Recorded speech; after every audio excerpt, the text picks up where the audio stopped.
बाई कितीही बाईच्या जातीला कामे. सकाळी उठलं की कामाला सुरुवात करायची. स्वयंपाक बनवायचा, मुलांचं बघायचं, मुलांना शाळेत सोडायचं, लहान मुलं असेल घरात तर त्यांचं बघायचं, त्यांचं रडणं, त्यांचं सगळं, त्याचं काय दुखतं, नवऱ्याचा डबा, सगळ्यांचं उरकावं लागतं.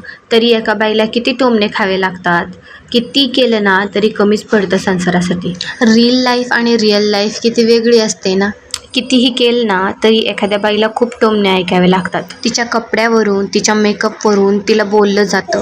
तिच्या राहणीमानावरून तिला जज केलं जातं. एखाद्या बाईने जरा जास्त बोललं तर म्हणतात ही तर जास्तच बोलते, आणि जर कमी बोललं तर म्हणतात की ही घमेंडीच आहे. त्याला सोडा, आपल्याला काय करायचंय, आपण जसं जगतोय तसं जगायचं.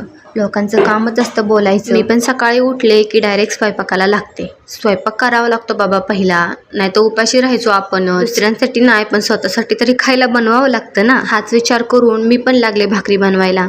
भाकरी बनवून झाल्या की लगेच फरमाईश यायची चहाची. लगेच चहा बनवायला सुरुवात केली.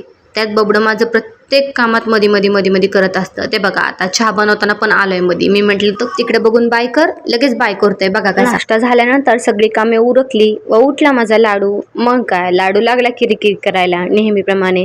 त्याचं ना नेहमीच झालंय. मग काय, त्याला बाहेर असं घेऊन हिंडवलं की मग खूप छान वाटतं त्याला. मला ना रोजच काहीतरी चटपट खाऊ वाटतं. मग काय, घेतलं मी नूडल्स बनवायला. मी व्हेज नूडल्स बनवत होते. व्हेज नूडल्स ना मला खूप आवडतात, त्यामुळे मी सारखी बनवत असते. पण मी जे काय बनवते बबड्या माझी पुरेपूर मदत करतो. सारखा मध्ये करत असतो. आणि त्यात त्या बघा लाडू पण उठला लगेच मला मदत करायला.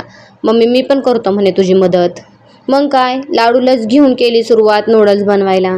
पहिल्यांदा कढईमध्ये कांदा टाकला. नाही, सगळ्यात आधी तेलच टाकलं हो. पण तेल टाकल्यानंतर कांदा टाकला. कांदा टाकल्यानंतर भाजीला करतो तसा ब्राऊन करायचा नाही, थोडासाच हलवायचा.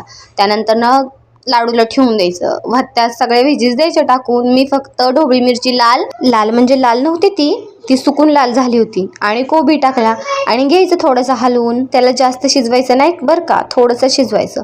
नंतर त्यात शेजवान चटणी, रेड चिली सॉस आणि सोया सॉस टाकून हलवून घ्यायचं. मी माझ्या अंदाजाने टाकते सगळं, मला जसं हवं आहे तसं. मला जरा तिखट जास्त खायला आवडतं, त्याच्यामुळे मी जास्त तिखट टाकते. त्याच्यावरून परत काश्मीरी लाल मिर्च किंवा आपल्या घरातील साधा मसाला टाकला तरी चालतो, तोही छान लागतो. आणि हां, मी थोडीशी काळी मिरी पण टाकत आहे टेस्टसाठी. त्याशिवाय टेस्ट नाही येत चायनीज सारखी त्याला. आणि मग काय, नूडल्स टाकून घ्यायचं हलवून छानपैकी. घ्यायचं एका ताटात वाढून, त्यावरती थोडा कच्चा कोबी आणि शेजवान चटणी ठेवायची आणि खायचं मस्तपैकी. चला तर मग